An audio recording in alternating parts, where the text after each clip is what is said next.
it is not the editing of the things in our life, but it is the editing of the thoughts on a daily basis and coming to terms with something transcendent of good and bad. That there's a program running in your brain. The program is running in the computer. And it runs and facilitates the emotional body as well. And it runs continuously. And as it runs, it creates the status quo of reality that doesn't change. And even though your relationship change, even though where you live in your hovel will change, wherever you are, because it's not the people in your life, it's not where you live in your life, it's not what you have and don't have in any particular relationship or move. It's the attitude that keeps re-invoking it in the characters of your drama. And your drama is very, very strict. You can never meet anyone that transcends your expectation. You can never meet anyone that transcends yourself.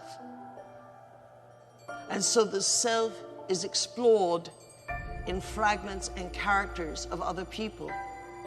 Friends, relationship, intimacies, families, all make up this montage of a picture of yourself. It's very strictly adhered to.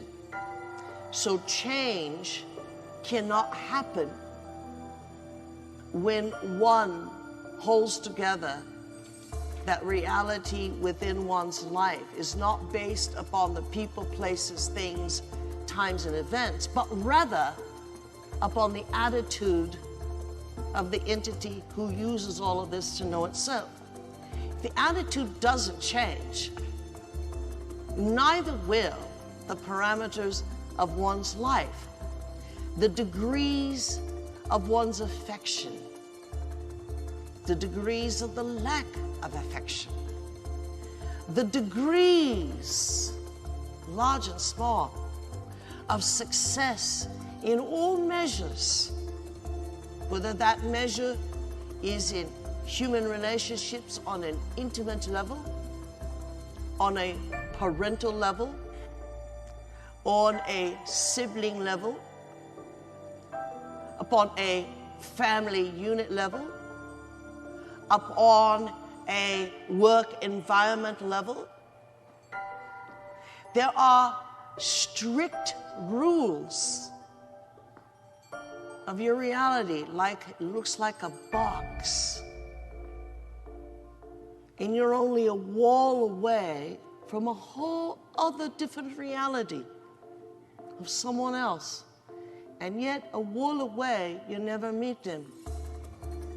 Wall away, you never have financial freedom because it's not in your program, entities.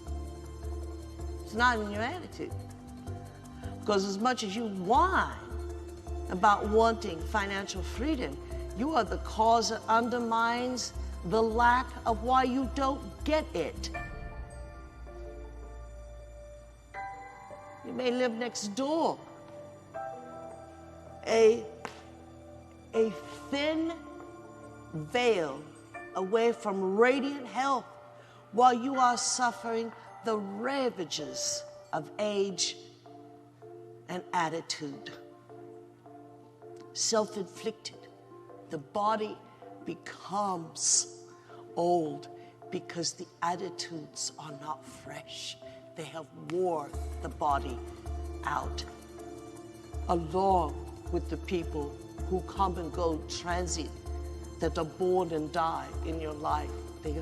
They're transient because you're aging, because you are not new. You're old. And old can be 20 years old. Old can be 100 years old. It's attitude. You could live within a veil of someone whose greatness radiates this unconditional vitality, while you are wholly without it. And yet you can't reach in the veil to touch them because the strict law of your reality does not permit it, because change is not permitted.